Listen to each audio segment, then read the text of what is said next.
Hey guys, Sim down here. This is going to be my chapter review to Nanatsu no Taizai, or the 7 Deadly Sins 289, Pride versus Piety. Now, this chapter turned out a whole lot like what a lot of people were saying or what they were expecting. Do I have a hair here? But Zelda's put in some major work, I felt at least, holding off the strongest character at noon in the entire manga. I mean, like, that's pretty much a kind of definite almost at this point in time within the Nanatsu no Taizai kind of universe. So the chapter starts with Cusack wondering how Escanor was able to just kind of walk through and withstand the kind of suction force to the vacuum of Ominous Nebula, while Chandler's kind of taking his time identifying this very familiar power, and Zeldris is there telling Escanor that his older brother, his victory over Meliodas, even though it may have occurred, it doesn't sound like he truly believes Escanor, but he's like, even if this did occur, it's a worthless victory because Meliodas has this kind of tendency to toy with strong opponents and not really finish them, even though he knows he can. And to an extent, you could say that's correct. I mean, like, Meliodas he could have killed Escanor, like decapitated him, strung him, or whatever, multiple times, but he let him kind of achieve the one form, and then he got his ass whooped. And there's nothing to say actually that even if he did kill Escanor, whether at noon Escanor would have risen again or something from the grave or some shit like that, because the one just it fills him with energy again, and his head would just come flying back from wherever Meliodas threw it or some shit. So Escanor then swings straight at Zeldris with Rita, only for Rita to be repelled, and for Escanor's attack to be repelled by Zeldris' Ominous Nebula. Now, this was a feat in and of itself, I felt, and it shows that Zeldris really isn't a joke. I mean, like, for him to be able to repel any attack by the one, I was like, whoa, this is good. This is what I was expecting, like Zeldris putting up a fight. So we have Escanor note two things I felt here. The first is he looks down at his divine axe Rita, and he realizes that the kind of blade chips a little, and I'm pretty sure it does chip a little. So he realizes here Rita's not going to be able to sustain, sustain much more damage if I continue attacking his Ominous Nebula with Rita. Rita's going to get destroyed, and I'm not about that life. So he throws away Rita behind him, and he's like, nah, I'm not going to damage the axe. So he looks at his arm though, while looking at Rita, and even though his clothing's been torn up and mussed up and everything like that, his arm is completely unscathed. So he's like, alright, it's time to use the mightiest weapon, which is Escanor. So Escanor proceeds to then use himself as a weapon, slashing down with a chop, the same chop which actually wrecked Meliodas when he went assault mode. So it's the divine sword Escanor, and he just karate chops straight down towards Zeldris. And what we see here is that we see Cusack kind of shocked that Escanor isn't being minced by Ominous Nebula, which is like that would have happened to any other normal human. And this is where Chandler finally recognizes Escanor's ability, his power, and he realizes that it's Miles Grace, the sun. So then, much like us fans, they kind of, Cusack and Chandler just stuck there in the war, sat down chilling, theorizing over how the hell Escanor could have got an ability like this. And what their theory is that when Mile fell, his grace left his body, and then over the generations and over many years, the kind of grace just managed to somehow find its way to Escanor and took his body.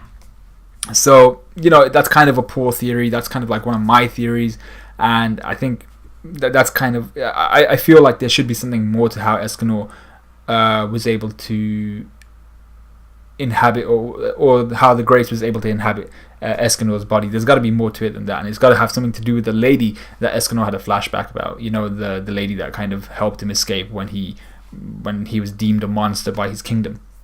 Now, while they do that and they theorize and stuff like that, Zeldris asks Escanor, he's like, why would a human like yourself involve himself in an ancient feud, much more ancient than you are?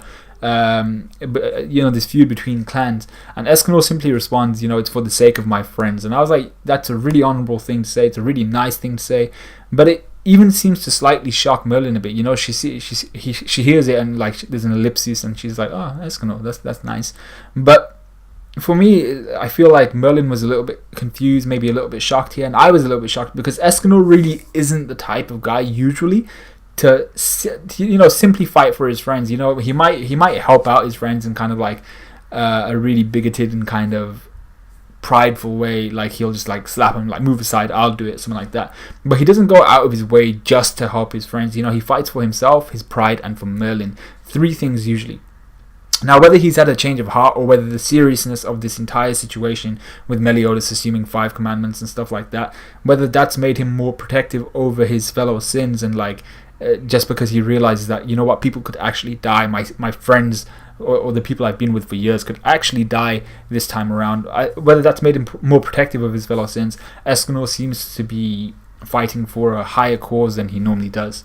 So Zeldris gets a little angry here, telling Escanor that, you know, the cold and cruel Meliodas would never have had time to be friends with the likes of them. And he even pushes Escanor's hand back a bit here. He pushes back the divine sword Escanor with his nebula. However, Escanor proceeds to break through Ominous Nebula just through sheer force of will, only for Zeldris to block the divine sword Escanor with his sword, obviously. Though he seems to be using all of his strength just to hold up Escanor's hand. You can see his veins pulsing in his head, and you're just like, yo, shit, he's using all of his strength just to hold back Escanor. You know, that's all he can do at this point in time. So what we get then is Zeldris actually parries the attack and tries to move away as everyone else is freed from the effects of his Ominous Nebula. And Escanor, we knew he wasn't ever going to allow like Zeldris to just run away, so he doesn't allow this, and he sticks up his index finger, and he's just like it just comes up out of nowhere. He's like, whoa, and and he jabs the everlasting shit out of Zeldris' chest, almost piercing straight through, and actually trying to pierce straight through him. And he calls this attack Divine Spear Escanor, and we have a really, really well drawn panel for that double spread. Now, just as Escanor looks to be about to like seriously damage and like basically gore a hole straight through Zeldris, Escanor reverts to his minuscule form, his kind of knight form, and it turns out our boy Chandler worked his magic just in time, casting True Night outside of the dark cocoon there within. So it looks like this True Night ability of his actually changes the time of day, which is actually something mentioned in my previous collaboration with Grim Reaper and a few other guys, and I think it was mentioned by Griever the One. Check him out. So just like Griever said in Grim Reaper's latest Sins collaboration, it's not that, you know, his Chandler's darkness just surrounds the sky. He actually changes the time of day. Otherwise, he wouldn't have affected Escanor. Escanor is simply, even if it's dark outside, as long as it's noon and it's that time of day, he will assume the one form, or he will get more buff as he approaches noon. But the fact that he's assumed his night form tells us that it's not that True Night actually changes the time of day. This is now like evening time or somewhere close to midnight. So it's a unique ability for Chandler, and maybe something only he can utilize. But then you'd assume that, was Mael ever really a threat to someone like Chandler, considering he could do that? But then you'd assume that Mael's base form was considerably powerful as well. So maybe his utilization of his grace was a little bit more complex than what we see from Escanor. So Escanor had actually, at this point in time, he's actually knocked out Zeldris momentarily for 0.8 seconds, in fact. Now, due to this, Zeldris' Ominous Nebula cancels out. Obviously, that had already been cancelled out. But his ability to use the Demon King's ability, which is inversion, also switched off. Now, in the second it would take for the Demon King's ability to kind of reactivate as Zeldris regains consciousness, Ruduciel the Flash strikes Zeldris, bloodying him up quite badly and striking a cool pose, like just there, like, oh yeah. And he also says something cool, which is, blinking before me will cost you your life. Now, that was a really cool tag team attack. I thought it was really well planned out, and Merlin was like, yeah, she's just there smiling, like, yeah, we did it, balls to the wall.